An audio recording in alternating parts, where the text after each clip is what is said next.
J'ai regardé récemment un documentaire sur le temps. Alors, ils expliquent que depuis l'Antiquité, les hommes, ils sont passionnés par le temps, tu vois.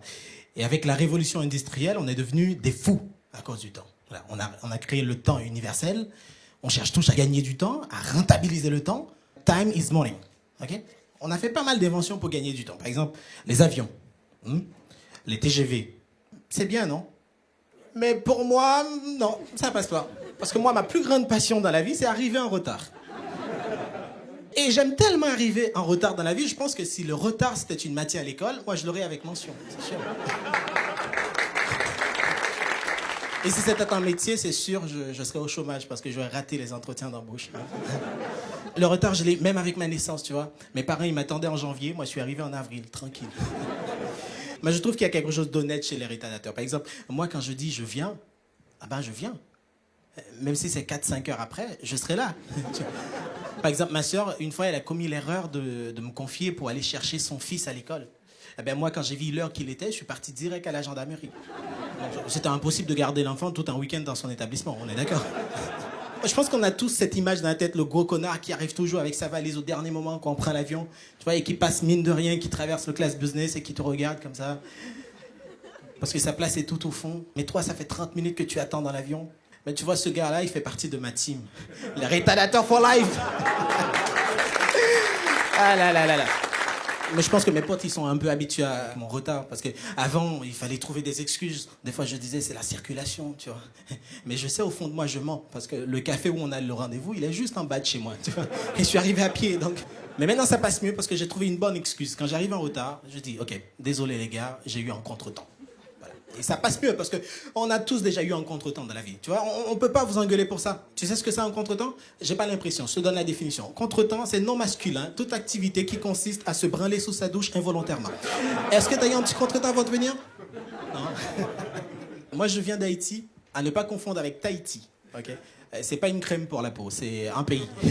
Et pendant la première vague du corona, j'ai appelé mes parents. Ils sont en Haïti, mais j'ai appelé mon père spécialement pour lui dire voilà, de faire attention au Covid. Et vous savez ce qu'il m'a répondu, le bâtard?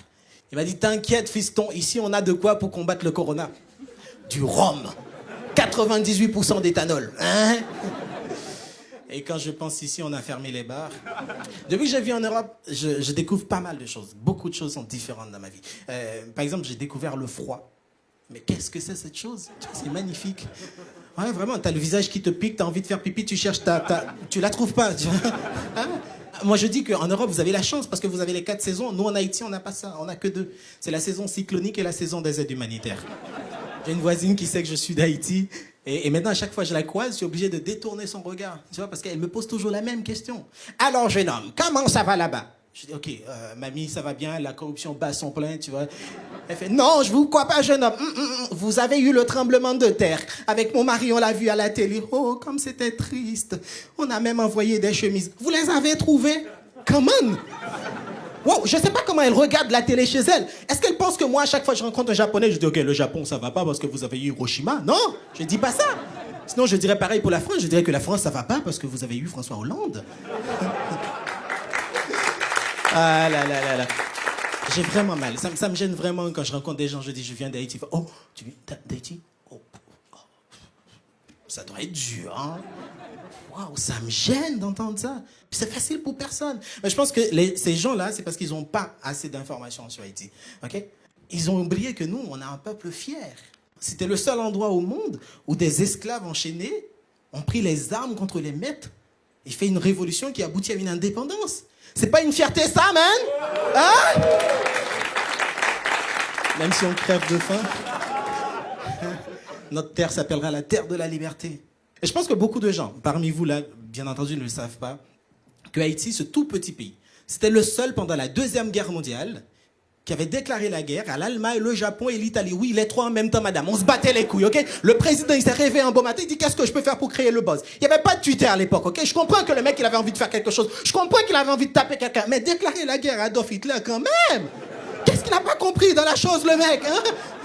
Ça vous fait rigoler, moi, j'imagine la panique chez les Allemands à cette époque. Quand ils ont appris que les bombardiers haïtiens vont débarquer à Berlin. C'est sûr qu'ils ont pris peur. D'ailleurs, Adolf Hitler lui-même, il a pris peur. Hein? Au point, il a cherché Haïti pendant une journée sur la carte du monde. Heureusement, il ne nous a pas trouvés. parce qu'il y avait une mouche sur l'emplacement d'Haïti sur la carte. On est fort pour faire la guerre, nous, les Haïtiens. Et récemment, on a failli déclarer la guerre aux Américains. Je ne sais pas si vous vous rappelez, Donald Trump avait traité Haïti, Salvador et quelques pays d'Afrique de pays de merde. Ah ben, on s'était chauffé. Ah si. On n'avait pas d'armée à l'époque, mais le président, il a remobilisé l'armée tout de suite. On était chaud, hein. On a trouvé 150 soldats, 50 fusils. Même moi, j'étais prêt. Je dis la patrie avant tout. Hé, frère, hein.